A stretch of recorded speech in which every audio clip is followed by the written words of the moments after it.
آج ہم میں سے ہر کوئی دیکھے اس کا طریقہ، اس کا عقیدہ، اس کی عبادتوں کے طور طریقے، اس کے زندگی گزارنے کے انداز، خرید و فروخت، لین دین، جو کچھ اس کے معاملات ہیں، کیا واقعی ہی نبی کریم صلی اللہ علیہ وسلم کی سنت کے مطابق ہے؟ اس کا گھر، اس کا کاروبار، اس کا بزنس، اس کی ساری چیزیں کیا اللہ کے نبی صلی اللہ علیہ وسلم کے طریقے کے مطابق ہیں؟ کیا صحابہ کرام اسی منہج پر تھے جو جس پر میں چل رہا ہوں؟ ہاں، اگر تو اس کا طریقہ اللہ کے نبی صلی اللہ علیہ وسلم کے طریقے کے مطابق ہے تو پھر تو وہ کامیاب ہے، جنت کے راستے پر ہے۔ لیکن اگر وہ نہیں ہے بھائیوں، تو نام کچھ بھی لگا لے، لیبل کچھ بھی لگا لے، اپنے آپ کو کچھ بھی کہلا لے، وہ جنت کا راستہ نہیں ہے۔ وہ باقی 72 فرقوں میں سے ہے۔ وہ 72 فرقے مسلمانوں ہی کے ہیں، کلمہ پڑھنے والوں کے ہیں، کافروں کے نہیں ہیں۔ لیکن چونکہ آپ کا راستہ نہیں ہے، آپ کا منہج نہیں ہے، اس لیے وہ جہنم کو جائیں گے۔ تو یہاں پر بہت خطرناک ہمیں جس چیز کا اندازہ ہوتا ہے وہ کیا ہے کہ کس قدر ضرورت ہے ان حالات میں ہمیں قرآن و سنت کی سمجھ بوجھ حاصل کرنے کی۔ اب مجھے کیسے پتہ چلے گا کہ میں اللہ کے نبی صلی اللہ علیہ وسلم کے طریقے پر ہوں؟ کیا خیال ہے آپ کو؟ کسی بھائی کو کیسے پتہ چلے گا کہ وہ آپ کے طریقے پر ہے جب مجھے پتہ ہی نہیں کہ آپ کی سنت ہے کیا؟ جب مجھے اس قرآن کی سمجھ ہی نہیں ہے تو مجھے کیسے پتہ چلے گا کہ میں آپ کے طریقے پر ہوں؟ اس لیے یہاں سے سب سے پہلے جس چیز کا ہم سے تقاضا ہوتا ہے وہ قرآن و سنت کی سمجھ بوجھ حاصل کرنا، اس کو سیکھنا سمجھنا، تب مجھے پتہ چلے گا کہ میں صحیح ہوں یا غلط۔ ورنہ تو دعویٰ تو میں کرتا پھرتا ہوں صحیح ہوں، ہر کو اپنے آپ میں اپنے بارے میں یہی کہنا ہے۔ تو اس لیے بات کر رہے تھے کیا صراط الذین انعمت علیہم، رستے سبھی کے حق کو اپنے آپ کو صحیح بتاتا ہے، لیکن اللہ مانتا ہے نہیں، میرے ہاں جو رستہ ہے وہ ایک ہی ہے۔ وہ کون سا ہے کہ جو محمد صلی اللہ علیہ وسلم کا رستہ ہے۔ جنت کو جانے کا اللہ نے وہی رستہ رکھا کہ دوسرا نہیں رکھا۔ اگر کوئی سمجھے کہ آپ کا رستہ چھوڑ کر، آپ کی نماز کے علاوہ کوئی اور نماز پڑھ کے، آپ کے عقیدے کے سوا کوئی اور عقیدہ اپنا کر، آپ کے منہج طریقے کو چھوڑ کر کوئی اور طریقہ اپنا کر سمجھے کہ جنت کو چلا جائے گا، وہ بیچارے کی بے وقوفی ہے، اس کی حماقت ہے، اس کی دھوکہ اپنے آپ کے ساتھ۔ اس لیے ضرورت ہے آج ہمیں صراط مستقیم کو جاننے کی۔ صراط الذین انعمت علیہم کون ہیں، ان کا رستہ پہچاننے کی، اور اللہ کے فضل سے وہ واضح ہے، دو ٹوک ہے۔ اللہ کے نبی صلی اللہ علیہ وسلم کی حدیث ہے، آپ کی سنتیں بالکل واضح ہیں۔ آپ مانتے ہیں ترکتکم علی المحجۃ البیضاء، کہ نہ سمجھو کہ میں تم کو اندھیرے میں چھوڑ کر جا رہا ہوں، پتہ نہیں کہ کون صحیح کون غلط ہے۔ ہمارے یہاں یہی کہتے ہیں، پتہ ہی نہیں چلتا کون صحیح کون غلط ہے۔ آپ مانتے کہ میں تم کو واضح روشن رستے پر چھوڑ کر جا رہا ہوں، لیلھا کنہاریھا، اگر اس میں کوئی رات نام کی کوئی چیز ہوگی تو وہ بھی دن کی طرح روشن ہے۔ آپ اس رستے پر ہمیں چھوڑ کر گئے، حتیٰ کہ صحابہ فرماتے ہیں کہ پرندہ بھی جو ہوا میں اڑتا ہے، اللہ کے نبی صلی اللہ علیہ وسلم ہم اس کا بھی علم دے کر گئے۔ سلمان فارسی، ایک یہودی کے ساتھ ان کی بات چیت ہوئی، یہودی کہنے لگا کہ تمہارا نبی تم کو ہر بات بتاتا ہے؟ تو سلمان فارسی کیا فرماتے ہیں کہ ہاں، ہمارا نبی ہمیں ہر چیز بتاتا ہے، حتیٰ کہ قضائے حاجت کا طریقہ بھی بتاتا ہے، اور تو اور ہمیں یہ بھی بتاتا ہے۔ تو اس نبی کے بارے میں ہمیں شک ہو کہ آپ نے ہمیں ایسے ہی چھوڑ دیا، پتہ نہیں کون صحیح کون غلط، کدھر جانا ہے۔ اس لیے کہنے کا مقصد آپ صلی اللہ علیہ وسلم کی، آپ کی سنتیں واضح ہیں، اللہ کا قرآن دو ٹوک واضح ہے، صرف ہماری کمی کوتاہی ہے کہ ہم نے اس کو سمجھنے کی کوشش نہیں کی، پھر کہتے ہیں کچھ پتہ نہیں چلتا کدھر جائیں۔ ہاں، پتہ اس لیے نہیں چلتا، آنکھیں کھولی نہیں، پڑھا نہیں، دیکھا نہیں کہ اللہ کا رستہ کون سا ہے۔ تو یہ ہے صراط الذین انعمت علیہم، یہ ہے صراط مستقیم، کہ جس کو ہمیں پہچاننے کی، سمجھنے کی، جاننے کی، اور پھر اس پر چلنے کی ضرورت ہے۔ اس سے ہٹ کر کسی اور پر چلیں گے تو وہ جنت کا راستہ پکڑیں گے۔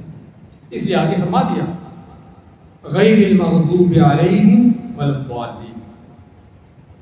اللہ نے صراط مستقیم کی مزید پہچان کروانے کے لیے، عربی میں کہا جاتا ہے بِضِدِّهِ تَتَبَيَّنُ الْأَشْيَاءُ، کہ اگر آپ کسی چیز کو جاننا ہو کہ یہ چیز کیسی ہے، اس کے الٹ چیز کو دیکھو۔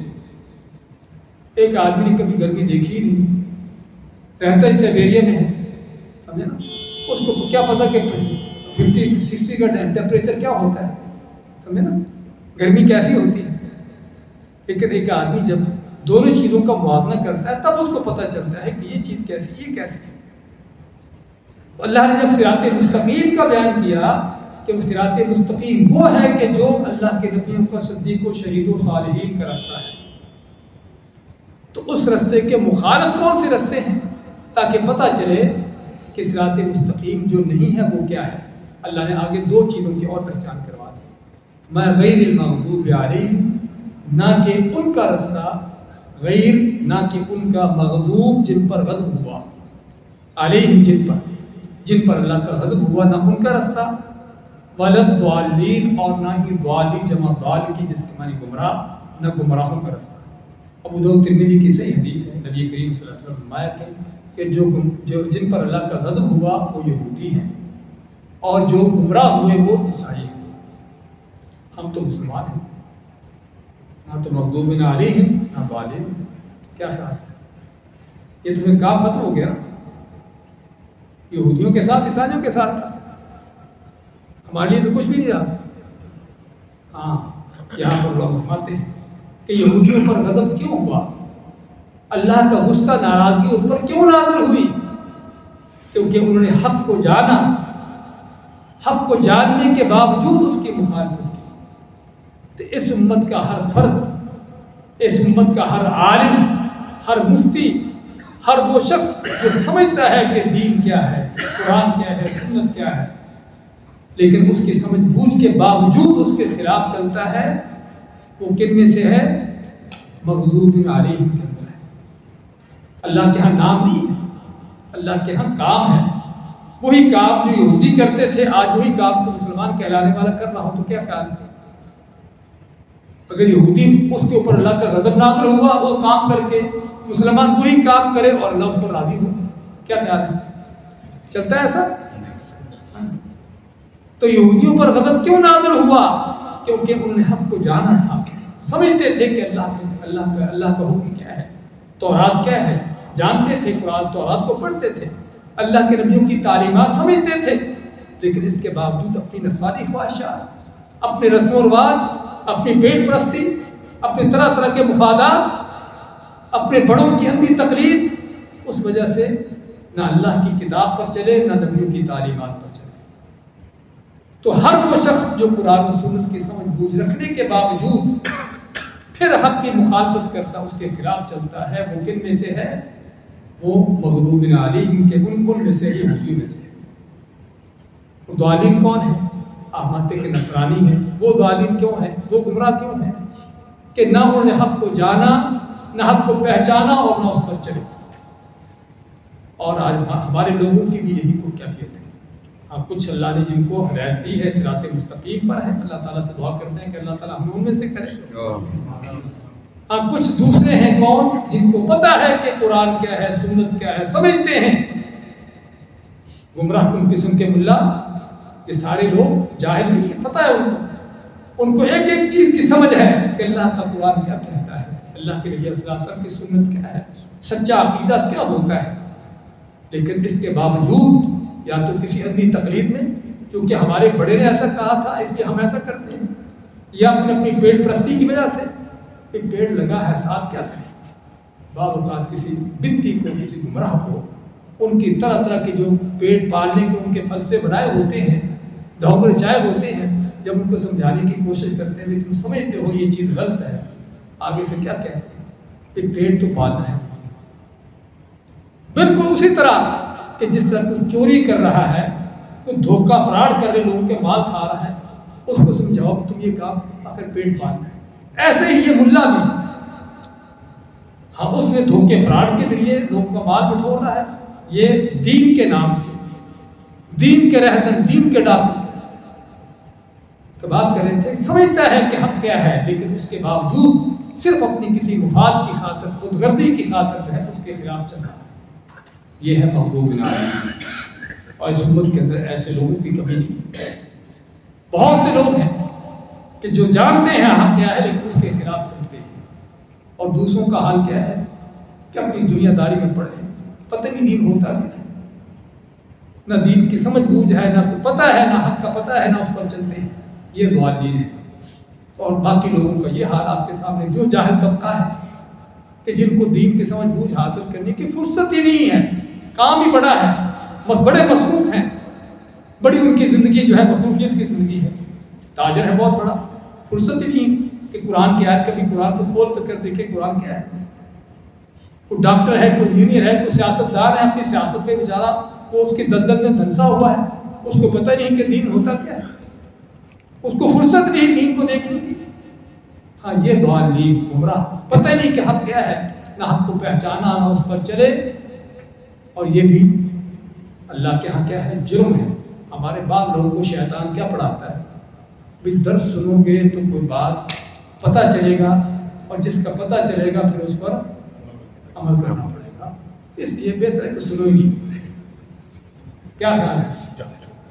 اللہ نے یہاں پر سبھی کا بتا دیا، ایک ایک چیز کھول دی کہ جن کو پتا تھا، پتہ چلنے کے بعد نہیں کام کیا، عمل نہیں کیا، وہ مغضوبین علیہم ہو گئے، اور جنہوں نے پتہ چلایا ہی نہیں وہ کون ہو گئے؟ ضالین۔ سبھی جہنم کو جانے والے۔ اس لیے جان کب چھوٹے گی؟ جان تب چھوٹے گی جب صراط الذین انعمت علیہم پر چلے گی، کہ حق کو پہچانیں گے بھی، حق کو سیکھیں گے بھی، جانیں گے بھی، اور اس کو سیکھ جان کر اس پر عمل کریں گے، تب جان چھوٹے گی بھائی۔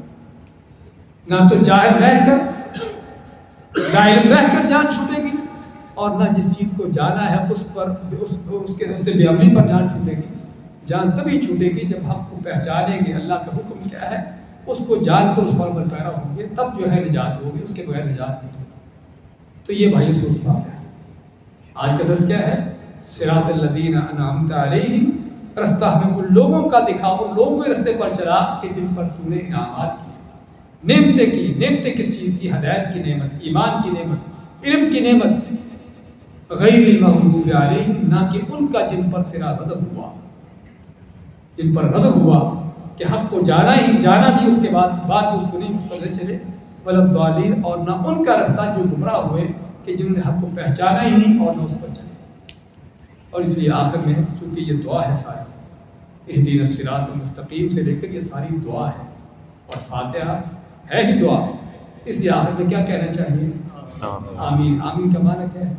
ایسا ہی اللہم استجب میں کہتے ہیں، جس کا معنی کہ اللہ جو مانگا ہے دے دے، میری دعا کو قبول کر لے۔ نبی کریم صلی اللہ علیہ وسلم سے آپ سے صحیح بخاری مسلم کی حدیث ہے کہ آپ جب ضالین کہتے ہیں تو آپ بلند آواز سے آمین کہتے ہیں، اور آپ نے دوسری حدیث میں صحیح بخاری مسلم کی حدیث میں بھی آپ فرماتے ہیں کہ جب امام ضالین کہتا ہے اور آمین کہتا ہے تو آسمان پر فرشتے آمین کہتے ہیں، تو جس کی آمین فرشتوں کی آمین سے مل گئی اس کے ساتھ کا گناہ معاف ہو۔ اس لیے ہمیں آمین کہنے کا حکم ہے فاتحہ کے آخر میں، چاہے نماز میں ہو یا نماز کے علاوہ بھی ہو۔ نماز میں تو جس طرح بتایا ہے کہ آپ کی سنت ثابت ہے، علماء مانتے ہیں کہ حتیٰ کہ نماز کے علاوہ بھی، چونکہ آپ نے دعا کی، آپ نے اللہ سے دعا مانگی ہے، تو نماز کے علاوہ بھی اگر فاتحہ پڑھے تو آمین کہنا چاہیے کہ اللہ میں نے جو مانگا ہے مجھ کو دے دے۔ تو یہ تھے فاتحہ کے مختصر طور پر اس کے احکام، اس کے معنی بیان کیے، ورنہ تو اس کی تفصیلات اور بہت لمبی ہے۔ اللہ سے دعا ہے کہ اللہ تعالیٰ ہمیں سمجھ بوجھ عطا فرمائے، اس کے تقاضوں کو پورا کرنے کی توفیق دے۔ قرآن کریم کی سب سے عظیم صورت ہے، صرف اس کو خالی الفاظ سے پڑھنے کے لیے دل سے پڑھنے کی ضرورت ہے، اور دل سے پڑھنے کے ساتھ ساتھ اس کے اوپر غور و فکر کرنے کی، اس کو سمجھنے کی ضرورت ہے۔ ایک ایک لفظ اس کا ہمیں کس طرح سے اللہ کی پہچان کرواتا ہے، سچا عقیدہ سکھاتا ہے، ہماری آنکھیں کھولتا ہے۔ یعنی ایک ایک لفظ کو دیکھتے جائیں، ہم تو تفصیلات میں گئے نہیں، ورنہ تو اس پر ہماری تفصیل باقی ہے، تقریباً 80 صفحوں سے زیادہ، یعنی کہ ساتھی ابھی لکھ رہے ہیں، کوئی سارا پرنٹ ہوگی تو آپ کو دیں گے۔ کہنے کا مقصد پر کافی تفصیلات اور بھی ہیں، لیکن چونکہ یہاں پر ہم نے اختصار کے طور پر صرف انداز سے اس کو بیان کرنے کی کوشش کی ہے۔ اللہ تعالیٰ ہمیں دین کے سمجھ بہت زیادہ فرمائے۔ تو انشاءاللہ ہم آئندہ درسوں میں جس طرح کہ 30 پارے کا وعدہ کیا گیا ہے وہ انشاءاللہ شروع کریں گے۔ تو میرا تو خیال تھا کہ ہم سورۃ الناس سے شروع کرتے ہیں، چھوٹی صورتیں ہیں تاکہ ہمیں نماز میں اکثر و بیشتر پڑھنا بھی ہوتی ہیں، سنتے بھی ہیں، تاکہ ان کی سمجھ بوجھ حاصل ہو. تو انشاءاللہ تو آنے والا درس ہمارا سورۃ الناس. انشاءاللہ.